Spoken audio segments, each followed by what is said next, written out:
बिस्मिल्लाहिर्रहमानिर्रहीम। अस्सलाम वालेकुम नाज़रीन इकराम, आज का हमारा टॉपिक बहुत ही अहम है, बहुत ही इम्पॉर्टेंट है। और क्योंकि हमारा टॉपिक है मुलाजमीन की ट्रांसफ़र के मतलब। नाज़रीन, अगर कोई मुलाजम किसी जगह सर्विस कर रहा है और वो ऑफिसर मुतलका की कोई बात नहीं मानता या किसी वजह से उसकी मुतलका ऑफिसर के साथ तू तकरार हो जाती है, तलख़ कलामी हो जाती है, तो इस सूरत में मुलाजम की ट्रांसफ़र कर दी जाती है। ये रूटीन में देखा गया है कि जो मुतलका ऑफिसर होता है वो मुलाजम की ट्रांसफ़र कर देता है।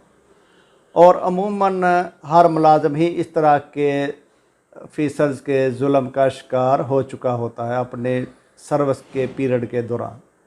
तो आज का हमारा टॉपिक भी यही है। आज हम डिस्कस करेंगे कि मुलाजम की ट्रांसफ़र किस सूरत में हो सकती है। अगर ऐसी सूरत में जब ऑफिसर के साथ कोई तलख़ कलामी की वजह से ट्रांसफ़र की गई हो तो वो ट्रांसफ़र किस तरह से रोकी जा सकती है और किन किन ग्राउंड्स पर किसी भी मुलाजम की ट्रांसफ़र हो सकती है।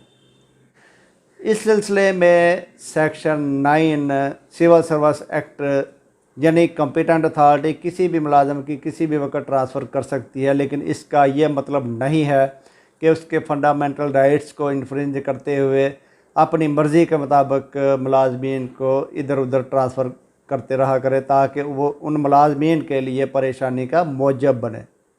इस सिलसिले में गवर्नमेंट ऑफ पाकिस्तान ने एक ट्रांसफ़र पॉलिसी बनाई जो कि ट्रांसफ़र पॉलिसी 1980 कहलाती है। इस ट्रांसफ़र पॉलिसी में ये बताया गया है कि किस किस सूरत में ट्रांसफ़र की जा सकती है।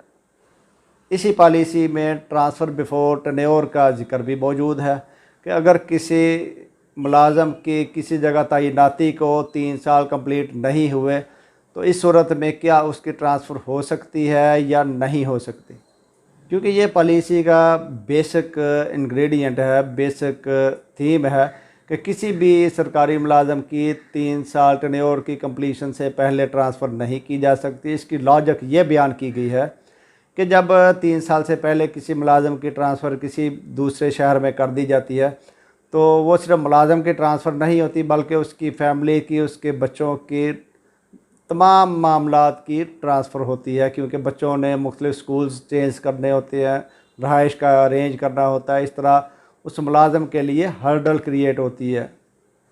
इसीलिए ये कहा गया है इस पॉलिसी के तहत कि 3 साल टेन्योर कंप्लीट होने से पहले ट्रांसफ़र नहीं हो सकती। इस बाबत सुप्रीम कोर्ट ऑफ पाकिस्तान की एक मशहूर जजमेंट भी है जो कि PLD 2013 सुप्रीम कोर्ट सफ़ा 195 पे मौजूद है, जिसमें ये तय किया गया है, ये होल्ड किया गया है कि 3 साल का टेन्योर कंप्लीट होने से पहले किसी भी सरकारी मुलाजम की दूसरे स्टेशन पर ट्रांसफ़र नहीं हो सकती। और अगर किसी मुलाजम का 3 साल का टेन्योर एक स्टेशन पे पूरा हो चुका हुआ है तो इस सूरत में ट्रांसफ़र पॉलिसी 1980 के तहत उसकी ट्रांसफ़र दूसरे शहर या दूसरे दफ्तर में हो सकती है। इस बाबत भी सुप्रीम कोर्ट ऑफ पाकिस्तान की एक मशहूर जजमेंट 2018 SCMR सफ़ा 1411 मौजूद है। यानी इस सूरत में भी सुप्रीम कोर्ट ऑफ पाकिस्तान की जजमेंट मौजूद है कि अगर 3 साल का टेन्योर कंप्लीट हो जाता है तो इस सूरत में उस मुलाजम की दूसरे शहर या दूसरे ऑफिस में ट्रांसफ़र की जा सकती है।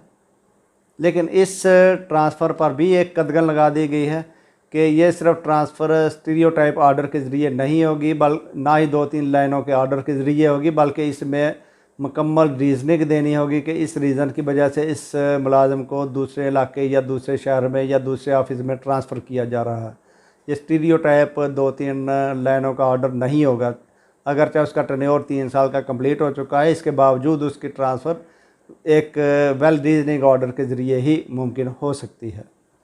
इस जजमेंट में ये भी होल्ड किया गया है कि अगर सिर्फ 2-3 लाइनों के ऑर्डर के ज़रिए किसी मुलाजम की ट्रांसफ़र की जाती है तो ये इलीगल होगी, क्योंकि ऐसे ऑर्डर को बतौर सज़ा के तस्वर किया जाता है।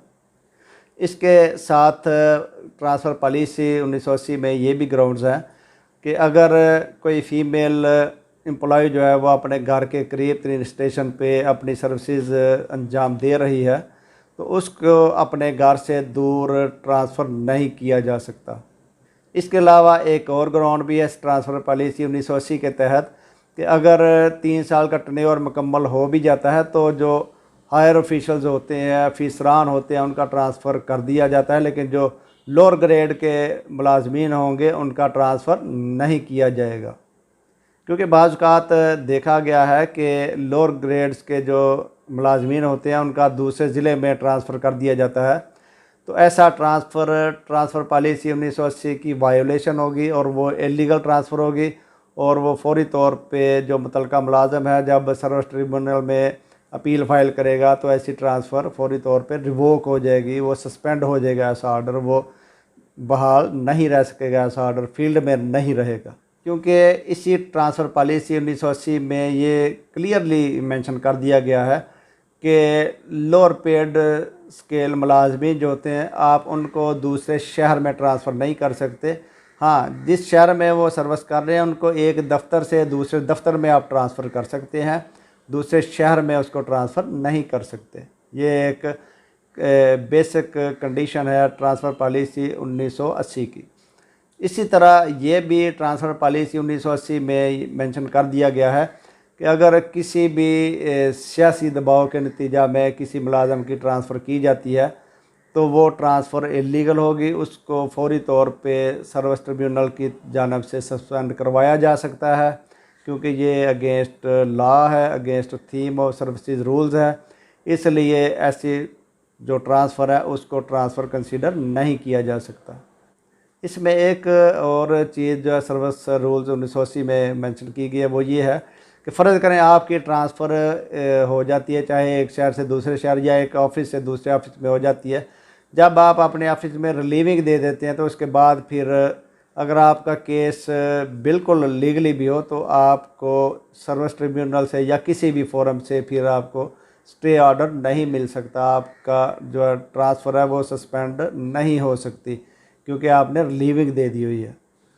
तो इस तरह ये ट्रांसफ़र पॉलिसी 1980 में क्लियरली मेंशन कर दिया गया है कि कोई भी सरकारी मुलाजम किसी भी गैर कानूनी तौर पे अगर किसी अपने ऑफिसर के ज़ेर एताब आता है और उस वजह से उसका ट्रांसफ़र किया जाता है तो वो ट्रांसफ़र बिल्कुल इलीगल होगा। अगर उसका टर्नओवर कंप्लीट होने से पहले उसका ट्रांसफ़र किया जाता है तो वो भी इलीगल कंसीडर होगा।